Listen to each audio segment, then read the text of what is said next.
Well, Marvel fans, I hope you're ready for change because Kevin Feige is making major changes to the Marvel Cinematic Universe. And we've got two major updates and changes to talk about in this video. It looks like we're getting a new writer for the next Avengers movie. We'll talk about that first, but then we also need to talk about secret reshoots that were shot for Loki Season 2. And this might lead to actually the biggest change that has happened to the MCU yet. So smash a freaking like on this video and let's begin. Okay, so first up, we need to talk about the rumor that Jeff Loveness, the writer of Ant-Man and the Wasp: Quantumania, has been taken off the Kang Dynasty. This was reported by Jeff Snyder, who has had a lot of scoops recently, but it is just a rumor for now. But oh man, it's a big one with a lot of ramifications. Jeff, of course, was attached as the writer to the next Avengers movie, Avengers: The Kang Dynasty, well before the movie Quantumania actually came out. And Quantumania was a very poorly performing movie for Marvel with critics, with audiences, and in the box office. I mean, this is the film that really jettisoned already happening change at Marvel Studios. Victoria Alonso, executive that was with the company for 17 years, just gone. And I think we'll probably look back at Quantumania as the movie that just really changed everything for Marvel Studios. My name is Darren. I am not a dick. Now, Jeff Loveness was made the writer for the next Avengers movie for a couple of different reasons. Number one, they must have had a good relationship with him while he was writing the script for Ant-Man and the Wasp: Quantumania. He's also Rick and Morty alumni and has a really good positive relationship with Michael Waldron, who was also a Rick and Morty writer and went on to write Doctor Strange in the Multiverse of Madness. And Michael Waldron has a huge sweetheart deal over with Disney, and he is writing the script for Avengers Secret Wars, which is like the part 2 to Avengers: The Kang Dynasty. On top of that, Loveness was going to be working a lot with the character of Kang the Conqueror, who was going to come back in many different forms in Avengers: The Kang Dynasty. Loveness also has a history of writing books at Marvel Comics. And so I think from the outset, it just made a lot of sense to bring him on as this writer, but it's just unfortunately the case that for Jeff, that people really didn't like his debut. People really didn't like Quantumania. And this is honestly kind of the least surprising bit of massive earth-shaking news that I've ever seen. Jeff himself was saying in many different interviews after Quantumania came out that he might get fired, joking about how his pass might just not work when he tries to get to the building next. I think he saw the writing on the wall, man, and some people indicated that the amount of interviews he was even doing at that time and trying to talk about cool stuff that he wanted to put in the Avengers movie was basically him trying to lobby to keep his job. And according to Jeff Snyder, that just didn't work, and they took this dude off of the Kang Dynasty before the writer's strike even happened. And the other thing that's crazy here is just how people really like this. Like, it's bizarre, but I did a poll on my live stream on Friday after this news and rumor came out, and it was like 94% of people were positive. They thought this was a W, taking Jeff Loveness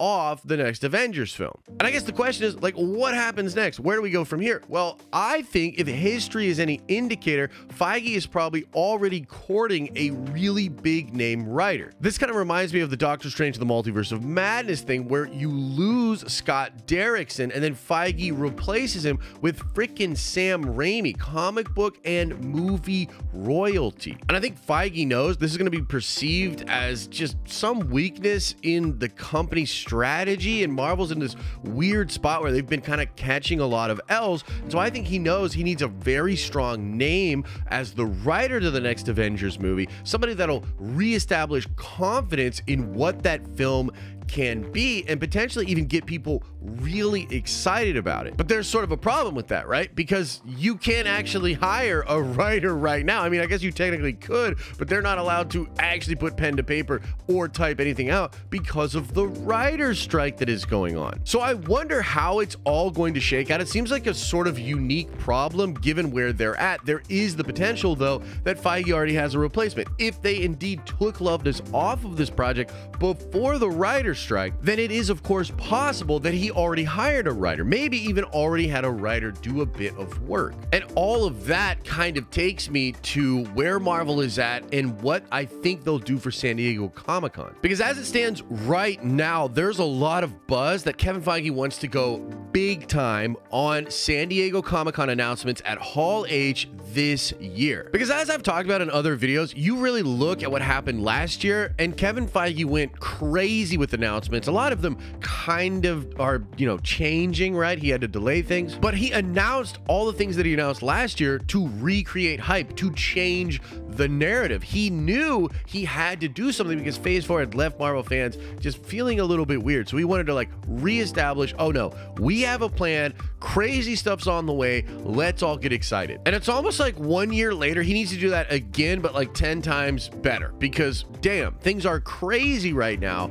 And I think they need to establish that there's just so much amazing, incredible, wild stuff on the way for Marvel fans that we can sort of sit through some of the more weird things that are going on. And Alex Perez, who writes for the Cosmic Circus and I think has some incredible sources, has even been teasing that that's what Marvel Studios wants to do. They want to go even bigger than last year at San Diego Comic-Con, and he claims that despite restrictions from the writer's strike, they're going to figure out a way to do that. That it's so important to Marvel Studios that you're going to get that big announcement, you're going to get hyped up information at San Diego Comic-Con. I wonder if a new writer for Avengers and possibly a director attached to Secret Wars, I wonder if those are big announcements that Feige is going to drop, because as it stands right now, we don't know who is going to direct Secret Wars. Destin Daniel Cretton is going to be the director of the Kang Dynasty, and we need to know who's actually writing that script. And I really have no idea who this writer could be. If you guys have an idea, please let me know in the comment section. I mean, part of my brain thinks it would be crazy to bring back Marcus and McFeely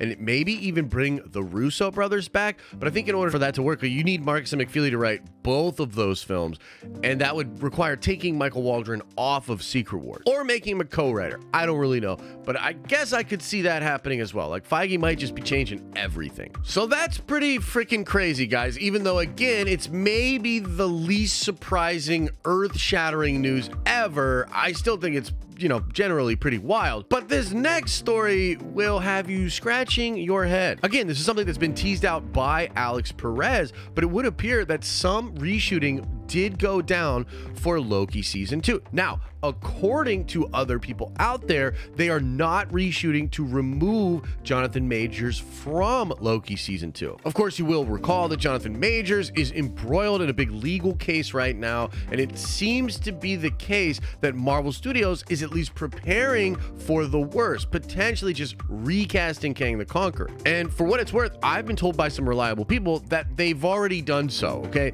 I can't get that confirmed, so we don't know for sure, but I strongly feel like Marvel's already made the decision to move past Jonathan Majors. And in fact, if you read between the lines on something that Alex Perez recently said, it seems like they may have taken an approach where they film something at the end of the season that shows a different actor as a Kang variant. And it's so weird because this actually reminds me of rumors surrounding the Flash movie, okay? Before the Flash movie basically was going to end up nowhere and not really affect the new DCU that James Gunn is creating, it was going to set up the new universe for the DCEU moving forward. You were going to see things like Henry Cavill's Superman removed, Ben Affleck's Batman removed, but you were still going to have Jason Momoa's Aquaman, you were still going to have Gal Gadot's Wonder Woman, and you were going to have a new Batman in Michael Keaton. And then there was even a time when it was said that they were going to bring in a different actor for the Flash